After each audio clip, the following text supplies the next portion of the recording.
Temporaryong naundang ang mga klase ug trabaho sa pipila ka lugar sa Zamboanga Peninsula human gitay-og og magnitude 5.4 nga linog ang lungsod sa Siocon sa Zamboanga del Norte kaganina buntag.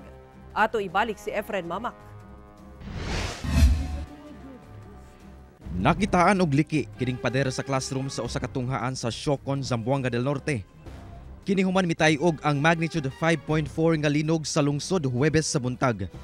Busa, temporaryong naundang ang klase sa maong tunghaan. Sa Ipil, Zamboanga, Sibugay.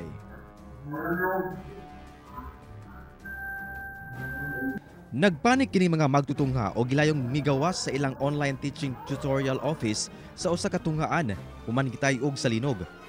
Hinuon, walay nasamdan atol sa hitabo.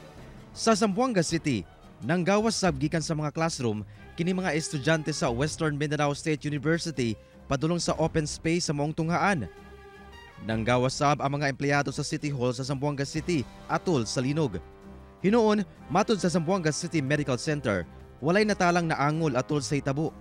Sa datos sa PHIVOLCS, nabati ang magnitude 5.4 nga linog kaganinang alas 11:41 sa buntag kung asa natala ang epicenter sa Siocon, Zamboanga del Norte. Tectonic ang origin ini. Nabati ang intensity 5 nga gikusgon sa linog sa Siocon, Zamboanga del Norte, Ipil, Zamboanga, Sibugay ug City of Isabela. Samtang intensity 4 sa Zamboanga City, Sibuco, Zamboanga del Norte, Dimataling, Zamboanga del Sur ug Alicia, Zamboanga, Sibugay. Intensity 3 sa Dipolog City ug President Manuel A. Rojas sa Zamboanga del Norte ug Buog ug CI sa Zamboanga, Sibugay. Nabati sab ang maong pagtayog sa Visayas. Sumala sa PHIVOLCS Zamboanga, dili pa angay mag-issue og tsunami advisory base sa classification sa maong linog.